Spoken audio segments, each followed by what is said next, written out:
So Tasha, how do we spread the idea of attending to mental health challenges right now, rather than people suppressing them or even numbing them?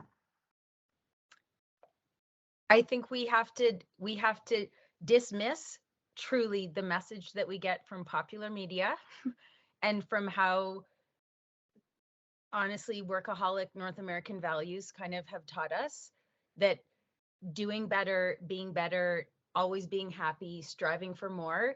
I actually think we need to take that value system and kind of rip it up. We actually can't. To feel happy, you have to feel sad sometimes. To Mm. find joy in your life, you have to struggle with pain. And so don't be fooled into thinking that life isn't hard. It's just not the truth. And we're tribe animals. We need to make sense of things with other people. And so, there would be some allure in wanting to numb away from something that's uncomfortable.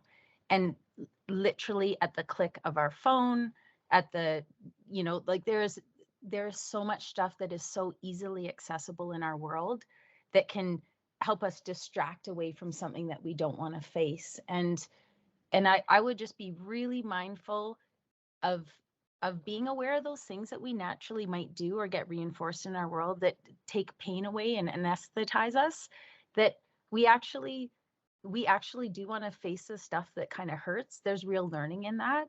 And you might need to do it with somebody else or your family or a professional, but to think that you can go through life unscathed and not feel things, and come out the other end having this wonderful, rich life, it is a facade. And so maybe that's a little bit of a somber message, but I think it's really the truth. And that would be the one of the coolest learnings, I think, through the pandemic is exactly that. I think the people that will come out of this the healthiest are the ones that face what we've gone through and know that it hurts, talk about it, make meaning of it, and move on until the next bump in the life comes along and we know that we are stronger and we've got those resources inside us and within our community to be able to get through the next challenge that comes our way.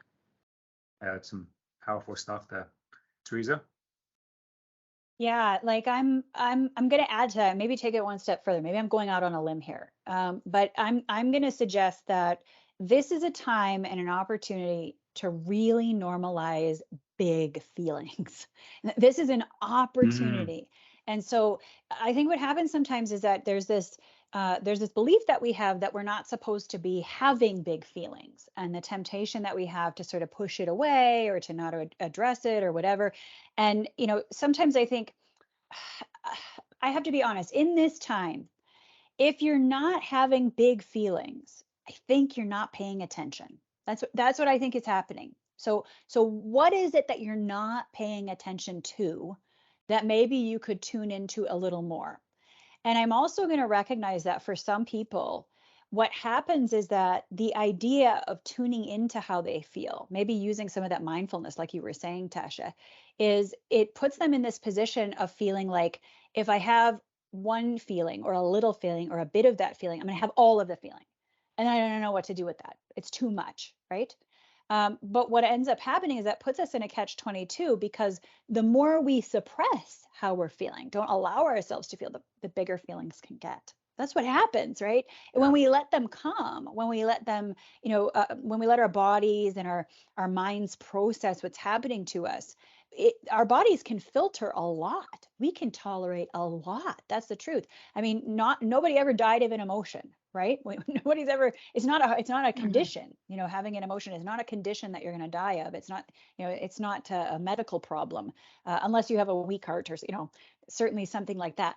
But the idea of having strong emotion, I think, is something that right now we can say that's a pretty normal feeling. If what's happening is that you're getting to a place where you're worried, when you have the feeling you're going to have all of the feeling, I think too, there's lots of really great tools that you can use around mindfulness that can help to ground you, that can help to keep you more comfortable in having feelings. And the other thing that I want to introduce, it's radical, which is sometimes when you have feelings, you don't have to do anything about it. That's I think the difference, right? Is that what gets us in trouble sometimes when we have strong feelings, whether that be anger or fear or, anything really, is that we do something in the process of the feeling. And so I'm going to say, if you're tempted to do something, actually you don't have to. You can excuse yourself from the temptation to do anything and just allow yourself to sit with that feeling and recognize that feelings never hurt anybody. They're really normal, and all of them are good. There aren't some that are good and some that are bad. All of them are purposeful. All of them are good for, in context for various reasons. And so welcoming them in is actually the right thing to do each time.